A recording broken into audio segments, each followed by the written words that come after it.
Hello, my old friends. Are you doing all right this morning? I turned on my old EKG machine today. It still sits in the corner of my study, a gray box, the kind that hums faintly, even when it's quiet. The paper roll was almost gone, yellowed a little at the edges, but it still worked. When the needle began to move, I heard that familiar sound again, a soft, scratching rhythm, like a pencil tracing life itself. The line started to dance.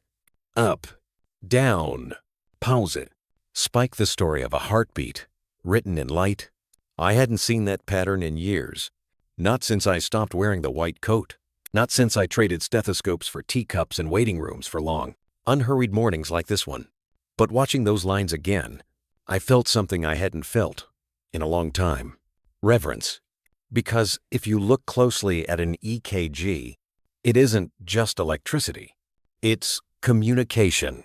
Every rise and fall is the heart talking to the body talking back, a dialogue carried through invisible wires. And yet, sometimes, that conversation breaks. The signal falters. The message gets lost in transmission. It's called a heart block, when the brain sends the signal and the heart answers too slowly or not at all. But it's more than a medical term. It's a metaphor for how we live. As I watched the line flicker across the paper, I thought of all the people whose signals I'd seen weaken over the years, not just on a machine, but in life, people who had grown disconnected from their own bodies, from the rhythm that once guided them. There was a man named George, 75, retired postman. He delivered letters for 40 years, walking miles each day. He came to me after fainting one morning on his porch. I thought I was just tired, he said. But then everything went white. We ran an EKG, and there it was. A third-degree block. The signal from his brain wasn't reaching his heart at all. It waited, and waited, until the heart, impatient and loyal, decided to beat on its own. He looked at the paper strip, at the little gaps between the spikes. "So that's me?" he asked. "That's what it looks like when I disappear for a second?" I nodded, and then he said something I'll never forget. "You know, Doc, that's how it's been feeling lately, not just in my chest. In my life." He talked about retirement, about how quiet his house had become. "The phone that used to ring, the footsteps that no longer echoed, feels like I'm still here," he said, "but the signal's weaker. That's the part they don't teach you in medical school, that the body and the soul often break rhythm together." So I told him something simple. We can fix the heart's signal, George, but the rest, the part about connection you'll have to fix from the inside. We placed a pacemaker later that week. It worked beautifully. His heart began to follow its new rhythm, steady and sure. But what changed more than anything was his face. When I saw him again, he had color in his cheeks. I called my brother last night. He said, "We hadn't talked in 5 years. Guess it was time to get all the signals working again." That's when it struck me. The best rhythm in the world means nothing if it doesn't connect you to someone, to something. The EKG machine hummed beside me this morning, and for a moment, I saw my own life written in its jagged lines, the times I'd stayed steady, the times I'd dropped a signal. There were moments too many, perhaps when I was the one out of sync, when I missed birthdays because I was saving someone else's heartbeat, when I worked through the night and forgot to call home, when I buried myself in the science of life and forgot the warmth of it. Those were my own heart blocks, invisible but real. It takes time to realize that you can't heal others if you stop hearing your own pulse. As I sit here now, the paper strip keeps feeding out of the machine. The line spikes, dips, rests a rhythm both fragile and faithful. There's beauty in its imperfection. Each gap, each pause, tells a story. The signal isn't constant, but it's true. I remember a patient named June who came in once a year for her EKG, same day, same time, every spring. She was 90, always wore lavender, always smiled when she saw me. When I asked her once why she was so punctual, she said, "Because the heart likes being noticed. If I listen to it, it listens back." She wasn't wrong. For all our machines and measurements, the real signal we need to keep clear isn't electrical, it's awareness.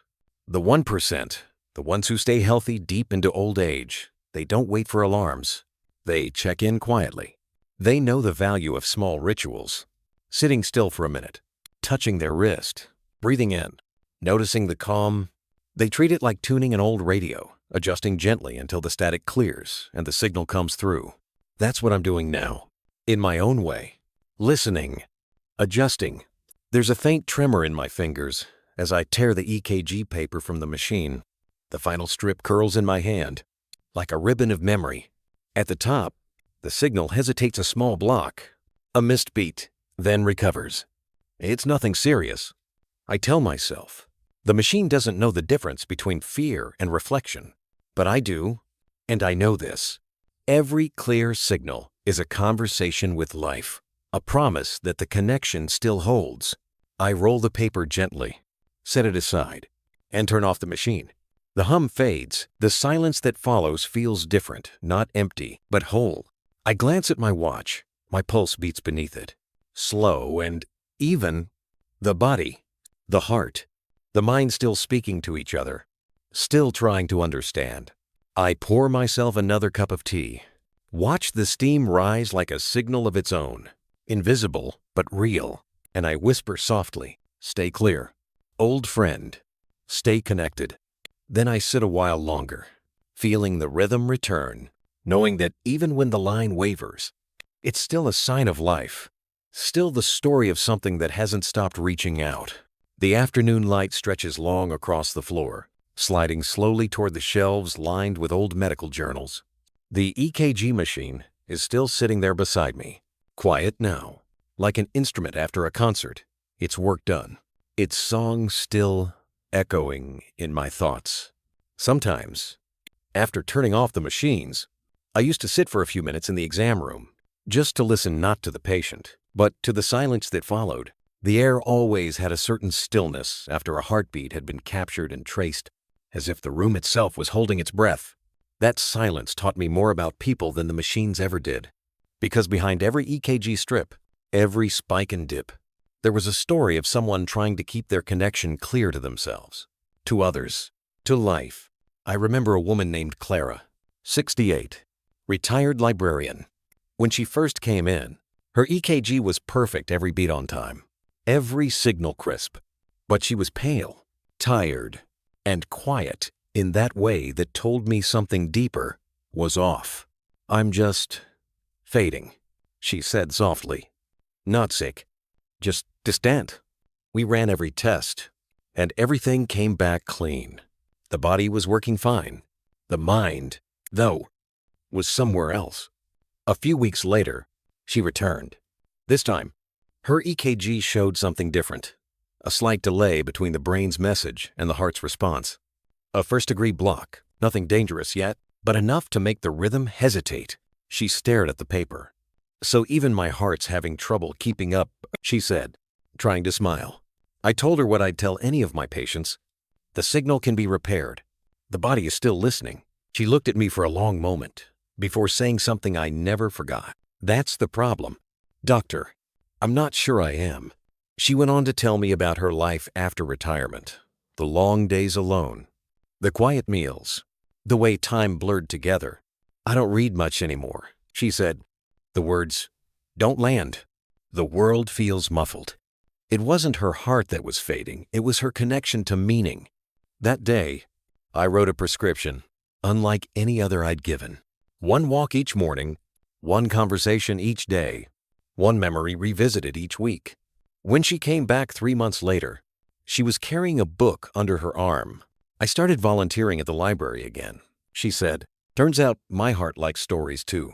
Her EKG, perfectly normal again. Now, I'm not saying books cure heart blocks, but I do believe something more subtle happens when the mind and the heart start speaking again.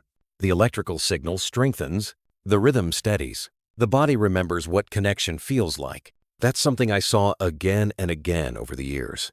There was an old musician named Carl who came in after fainting on stage. His EKG showed intermittent signals, some getting through, some not. He told me, it's like the music gets stuck halfway between the sheet and the sound. I smiled and said, maybe your heart's just asking for a pause between songs. He took that pause seriously, stopped performing for a few months, started teaching instead. When he came back, his EKG was clear. Guess I just needed to change the tempo. He said, "It's funny how often healing is less about correction and more about conversation. The 1%, those rare ones who keep their heart signals clear, they all share one trait. They stay in conversation with their bodies. They don't ignore fatigue. They don't rush past shortness of breath or brush off dizziness. But they also don't panic. They observe. They stay curious.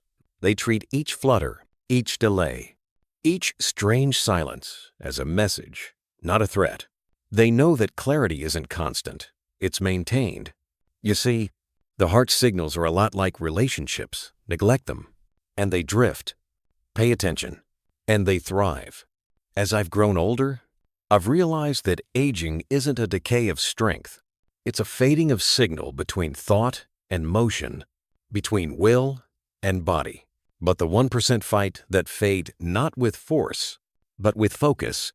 They check their pulse, not because they're afraid, but because it's their way of staying present.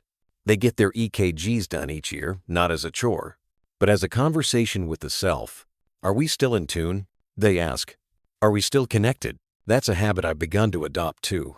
Not every day, but often enough. Sometimes I'll place my hand over my chest, right where the heart sits, not to measure, not to count, just to listen.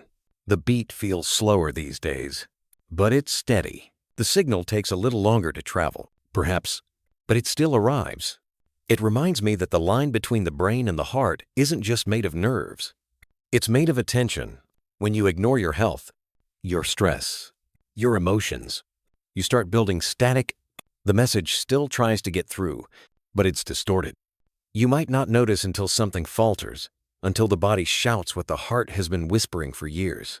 But when you slow down, when you breathe deeply, when you let your body know you're listening, the static clears. The signal sharpens. That's what I tell anyone who asks me the secret to longevity. It's not a miracle food or a pill. It's this. Keep the conversation alive. Your heart talks to your brain with every beat. Your mind replies with every breath. As long as they're speaking, you're living. Outside my window, the light is changing again. The day leans toward evening. I can hear the distant sound of children playing somewhere down the street. Laughter carried on the wind, like little bursts of static, random, imperfect, but full of life. That's how the heart sounds too. If you listen closely, a series of imperfect signals that, together, make a song. I stand, stretch, and feel my own heart answer.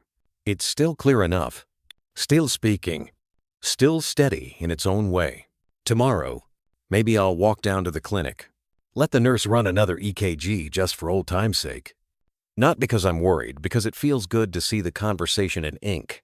Those lines, those tiny waves, they're proof that communication still flows between the thinking mind and the beating heart. And when that signal is clear, everything else, the breath, the step, the thought follows. The light outside fades into gold, and I take a long, slow breath. For a moment, the whole house feels like a single rhythm. The world's EKG, pulsing steady, alive. I whisper softly, more to myself than anyone else. Stay clear, stay connected, stay kind. And somewhere deep in my chest, the signal answers faint but faithful, still finding its way home. The next morning comes quietly. Light drifts through the curtains like a slow heartbeat, warm and steady, touching everything with that faint golden kindness the early hours always carry. The old EKG machine is still on the desk. Its power light glows dimly, the same patient green it always had. For a moment, I think about turning it on again, but then I realize I don't need to. You see, at some point, you stop chasing proof that you're alive, and you simply live. I sit there for a while, watching the room wake up. The clock ticks softly. The tea kettle hums from the kitchen. Even the air feels like it's breathing with me. Every sound, every pulse, joins a larger rhythm, one I don't control but belong to. That's what the clear signal really is. Not perfection, but participation. Over the years, I've met many who wanted to fix their hearts, as though it were a broken instrument. They searched for supplements, miracle deeds, secret regimens, anything to stop the skips, to smooth the stutter and the beat. But what they truly needed was to listen. The heart doesn't demand silence, it asks for attention. It wants you to notice when you rush through your day without rest, when you sip too much coffee and mistake stimulation for strength, when you let anger build until the pulse quickens for reasons that have nothing to do with movement. When I was younger, I thought I could measure everything that mattered: blood pressure, cholesterol, oxygen levels, pulse rates. But now, at 85, I've learned the numbers are only half the story. The other half lives in quieter things, the way your body calms when you exhale, the warmth in your chest when you forgive someone, the steadiness that returns when you simply stop and feel the ground beneath your feet. The 1% understand this. They don't live in fear of irregular beats. They live in conversation with them. When their pulse skips, they smile and say, you're still talking to me." When their heart races, they pause, breathe, and remind it, "It's all right. We're okay." That's what keeps the signal clear. The dialogue, not the data. You don't have to meditate for hours or train like an athlete. Sometimes, all it takes is the 4, 7, 8 breath. Inhale for 4 counts, hold for 7, exhale for 8. It's a small bridge between thought and body, a manual reset for the signal. Each time you do it, you remind your heart that you're still listening. There's another small habit, one I've carried with me for years. Every morning, before I rise, I touch my wrist and feel the pulse. I don't count it. I don't analyze it. I just notice, is it calm? Is it quick? Does it feel steady or scattered? Whatever it is, I whisper the same thing. Thank you for showing up again. That single moment sets the tone for the day. It's how you begin to live inside your own rhythm instead of fighting it. If you can do that, if you can spend 30 seconds each morning listening, you're already in the company of the 1%, because awareness itself is medicine. I think of George and Clara and Carl, all the patients whose hearts once faltered but later found their rhythm again. Not because I gave them some miracle cure, but because they decided to stay in touch. They kept the signal alive through small, consistent gestures. A morning walk, a phone call, a deep breath, a quiet prayer before bed. Their hearts didn't need perfection. They needed participation. Sometimes, when I walk to the park in the evenings, I see couples my age sitting on benches, their hands resting together, thumbs brushing lightly in time with each other's pulse. They don't talk much. They don't need to. The signal is already clear. And then there are those who walk alone, headphones in, moving at their own pace, their own rhythm. I notice how they pause now and then, one hand over their chest, the other gripping the railing as if to ground themselves. I know that gesture well. It's the same one I make sometimes. It's the moment you remind yourself, I'm still here. The signal still travels. We spend our whole lives trying to keep the heart from breaking, but maybe it's the small cracks, the skipped beats, the soft pauses that make us human. That's where the light gets in, where connection deepens. As I finish my tea, I find myself smiling at that thought. I stand, stretch my back, and open the window. The morning air is cool and clean. Somewhere down the street, a lawnmower hums. Birds scatter. A dog barks once, then settles. The neighborhood pulses with its own steady life. I place my hand over my chest again. Habit, reflex, ritual. The rhythm feels calm today, clear. And I think of the machine on my desk, that old EKG tracing its last patient, and I realize we are all walking EKGs. Every word, every gesture, every kindness we send out is part of our signal. Keep it gentle, keep it honest, keep it reaching. Because the 1% don't just live longer, they live connected. They stay curious. They keep asking their heart's questions. And they listen for the answers in the spaces between beats. If you can do that, if you can live each day as a conversation rather than a countdown, you'll find that the signal never truly fades. So tonight, before you sleep, try this. Sit quietly. Place one hand over your chest Inhale for 4. Hold for 7. Exhale for 8. Feel the pulse slow. Feel it trust you again. That's not just your heart beating. That's communication. That's clarity. That's life. And in that quiet rhythm, yours and mine, I hope you'll hear what I hear every morning. A steady, faithful signal saying, I'm still here. Let's keep going. Stay connected. My friends, stay clear. And if you haven't already, take a moment today to listen to your heartbeat, not with fear, but with gratitude. Because every clear signal is not just a sign of health. It's a sign of hope. When I was young, I thought clarity meant precision, smooth lines, perfect readings, numbers within range. Now I know it means presence. The heart speaks through small things, the quiet between words, the steady breath that holds no hurry, the pause before kindness. The 1% aren't born different, they simply pay attention. They measure their days not by beats per minute, but by moments well lived. To keep your heart's signal clear, stay curious. Notice the rhythm, the shifts, the calm. Skip the extra cup of coffee. Walk slowly to the window. Watch the light change. Every time you listen, your body responds. Every time you rest, your heart thanks you. We all fade, sooner or later, but while the signal still travels, there's time. Time to speak, to forgive, to love, to live gently in rhythm with the world. Take one breath now. Inhale for 4. Hold for 7. Exhale for 8. There. The connection's still there. The signal's still clear.